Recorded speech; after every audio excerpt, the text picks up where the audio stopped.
ہماری اکیڈمی میں اگلے دن ایک بھائی کا فون آیا, وہ کہہ رہے ہیں یہاں تو لوگ یہ بھی بحث کر رہے ہیں کہ مینڈک کا گوشت حلال ہے یا حرام. اندازہ کریں, تو لوگ یہ بھی باتیں کر رہے ہیں جی مینڈک کا گوشت تو کہیں بھی حرام نہیں قرار دیا گیا, لہٰذا یہ حلال ہی ہے. اور وہ دلیل دیتے ہیں قرآن میں ہے کہ حرام چیزیں تو وہ 4 ہی ہیں, مردار اور بہتا ہوا لہو, خنزیر کا گوشت, اور غیر اللہ کے نام پہ ذبح کیا جائے. اگر مینڈک کو اللہ کے نام پہ ذبح کیا جائے تو اس کا تو مینڈک کا ذکر نہیں ہے نا. پہلے دین کو سیکھیں. دین کے 2 انڈیپینڈنٹ سورسز ہیں, نمبر 1 قرآن اور نمبر 2 سنت, جو عملی تواتر سے بھی ٹرانسفر ہوئی ہے اور احادیث کی شکل میں بھی ٹرانسفر ہوئی ہے. جو چیزیں قرآن کے اندر ایڈریس نہیں ہوئی ہیں, سنت میں ان کی ڈیٹیلز موجود ہیں. مسلمانوں کو عملی تواتر اور اجماع سے یہ بات پتا ہے کہ جتنے حشرات الارض ہیں یہ سب کے سب حرام ہیں. دنیا کا کوئی مسلمان دنیا کا کچھوے کو یا مینڈک کو یا مگرمچھ کو یا سانپ کو حلال سمجھتا ہے. یہ نسل در نسل عملی تواتر سے چل رہی چیز. اجماع امت ہے. المستدرک الحاکم میں صحیح سند کے ساتھ حدیث ہے 399 نمبر, کہ میری امت کبھی بھی گمراہی پر جمع نہیں ہوگی. امت کا اجماع ہے اس کے اوپر, کوئی دوسری رائے موجود نہیں. ویسے دلائل بھی موجود ہیں, میں کیٹیگوریکل بات کر رہا ہوں. جب اجماع ہو تو پھر دلیل کی ضرورت نہیں ہوتی. پوری امت کا اجماع ہے نا, جس طرح کہ نماز قبلہ رخ پڑھنی ہے. اب کوئی کہہ دی کہاں لکھا ہوا ہے, یہ دکھانا ضروری نہیں ہے کیونکہ اجماع ہے. دکھائی وہاں پہ جائے گی دلیل جہاں پہ 2 رائے ہوں.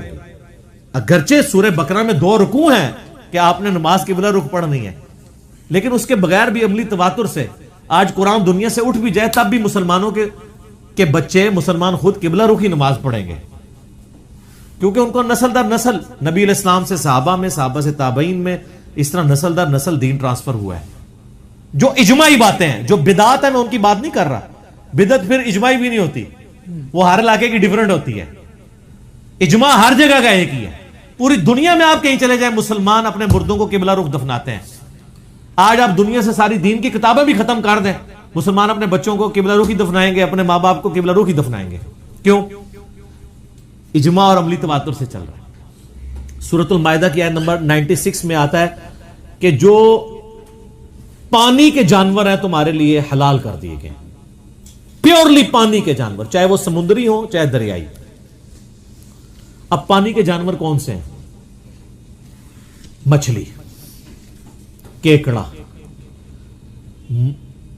ویل مچھلی, شارک مچھلی, یہ سب کے سب جانور حلال ہے. بلکہ بخاری مسلم میں حدیث ہے, ابو عبیدہ ابن جراح کے ساتھ صحابہ کہتے ہیں ہم ایک سفر میں تھے تو ایک بہت بڑی مچھلی جو ہے وہ سمندر کے کنارے سمندر نے پھینک دی. ہم 15 دن تک کھاتے رہے, اور جب اس کی پسلیاں جوڑی گئیں تو ایک اونٹ سوار اس کے نیچے سے گزر سکتا تھا. تو اتنی بڑی ویل مچھلی ہو سکتی ہے نا. تو ویل مچھلی اگرچہ میمل ہے لیکن ہے سمندر کا جانور. سمندر کے جانور کی ڈیفینیشن ہے جو پانی سے نکالنے سے مر جائے وہ سمندری جانور ہے. اکثر لوگ پوچھ رہے ہوتے ہیں جھینگا اگر ہوا میں زندہ رہتا ہے تو حرام ہے, اور اگر ہوا میں مر جاتا ہے تو حلال ہے. تو حلال ہے. ویل مچھلی حلال ہے, اگرچہ اس کو مرنے کے لیے چند گھنٹے چاہیے, فوراً نہیں مرتی. کیکڑا بھی کافی دیر تک زندہ رہتا ہے لیکن الٹیمیٹلی ماری جاتا ہے. لیکن کچھوا پانی سے آپ باہر بھی نکالے نہیں مرے گا, سانپ نہیں مرے گا, مینڈک نہیں مرے گا. مینڈک کا پتہ لگ گیا, مینڈک نہیں مرے گا تو وہ سمندری جانور نہیں ہے. اچھا, اس کے علاوہ مگرمچھ نہیں مرے گا, دونوں جگہ زندہ رہتا ہے. تو یہ پانی کا جانور نہیں ہے. پانی کے سارے جانور ایون مردہ حالت میں بھی یہ اوپر آ جائیں حلال ہیں. سمندری مردار بھی حلال ہے. اسی لیے ان جانوروں کو ذبح بھی نہیں کیا جاتا. مچھلی کبھی کسی نے ذبح کی ہے؟ کیوں؟ کہ اللہ نے اس کو حلال کر دیا. وہ مر جائے گی تو وہ آپ کھا سکتے ہیں. البتہ مینڈک کے حوالے سے اللہ سے حدیثیں بھی موجود ہیں. سنن ابی داؤد میں, سنن نسائی میں باقاعدہ مینڈک کے اوپر چیپٹر ہے. اس میں حدیث موجود ہے. مشکات میں بھی آپ کو طب نبوی والے چیپٹر میں ملے گی, چونکہ وہ طب والا ذکر ہے کہ ایک طبیب تھا, ایک ڈاکٹر, اس نے نبی علیہ السلام سے کہا کہ مجھے مینڈک کے مارنے کی اجازت دیں. تو میں نے مینڈک کو دوائی کے طور پہ استعمال کرنا ہے اس میں سے چیز نکال کے. تو آپ صلی اللہ علیہ وآلہ وسلم نے مینڈک کو مارنے سے منع فرما دیا. ورنہ تو آپ کہتے ہیں کہ ٹھیک ہے مار لو, کچھ دوائی میں ڈال لینا, کچھ کھا لینا, اس طرح تو نہیں. تو مینڈک کا مارنا ہی فی نفس حرام ہے شریعت میں. اچھا یہ مینڈک وہ جانور ہے, یہ بے ضرر جانور ہے, آپ اس کو مار نہیں سکتے. یاد رکھیے گا مچھروں کو آپ مار سکتے ہیں. بخاری مسلم میں کتنی حدیثیں ہیں کہ سانپوں کو مارنے کی اجازت ہے کیونکہ وہ انسان کے لیے نقصان دہ ہیں. ایون ابو داؤد ترمذی میں حدیث ہے کہ چوہوں کو بھی آپ مار سکتے ہیں, نبی علیہ السلام نے اجازت دی ہے. لیکن مینڈک کو مارنے کی آپ علیہ السلام نے اجازت نہیں دی. ابو داؤد میں, نسائی میں حدیث ہے کہ مینڈک کو مت مارو. اور یہی حدیث جب المعجم الاوسط طبرانی کی کتاب, حدیث کی کتاب میں آتی ہے, مجموع الزوائد میں, اس میں آگے الفاظ ہے کہ مینڈک کثرت سے اللہ کو یاد کرتا ہے, اس کو مت مارو. مینڈک کو مارنا بھی گناہ ہے, حرام تو وہ ہے ہی ہے, گوشت تو اس کا نہیں کھا سکتے. لیکن مینڈک وہ جانور ہے جس کو مارنے سے نبی علیہ السلام نے منع فرمایا. بے ضرر جانور ہے. آج تک کاٹا کسی کو مینڈک؟ یہ تو بیچارہ اتنا شریف جانور ہے کہ چھوٹے بچے جن کو آئیڈیا وہ تو ہاتھ میں اٹھائے پھرتے ہیں ان کو. اکثر یہ گاڑیوں کے نیچے آ کے مر جاتے ہیں. نبی علیہ السلام نے مینڈک کو مارنے سے منع کیا ہے. لہذا اس کا گوشت تو خیر حرام ہی ہے, اس کو آپ مار ہی نہیں سکتے. جن چیزوں کے مارنے کی اجازت تھی وہ دے دی آپ کو. سانپوں کو مار سکتے ہیں, چوہوں کو مار سکتے ہیں آپ, مچھروں کو, مکھیوں, جو چیزیں مضر صحت ہیں آپ ان کو مار سکتے ہیں. پاگل کتوں کو مارنے کی بخاری مسلم میں اجازت موجود ہے کہ آپ ماریں. ٹھیک ہے, جو ظاہر ہے وہ کاٹتے ہیں, پھر ظاہر ہے انسان کی زندگی تو زیادہ اہم ہے نا جی. تو وہ مینڈک کے والے سے مجھے یعنی یہ آیا کہ اب لوگ یہ بھی بحثیں کر رہے ہیں کہ مینڈک حلال ہے یا حرام ہے.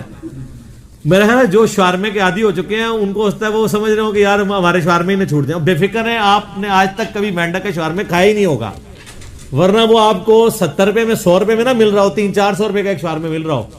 پورا دن بھی کوئی مینڈک کٹھے کرتا رہے کتنا کر لے گا؟ وہ جو بندہ کٹھے کرے گا تو وہ آپ سے کم از کم ایک دن کی مزدوری تو لے گا. ایوریج اس ٹائم مزدور کی نہیں مزدوری رہ رہے عثمان بھائی؟ 800 روپے دیتا ہوں, وہ جو دے گا تو کیا کرو گے؟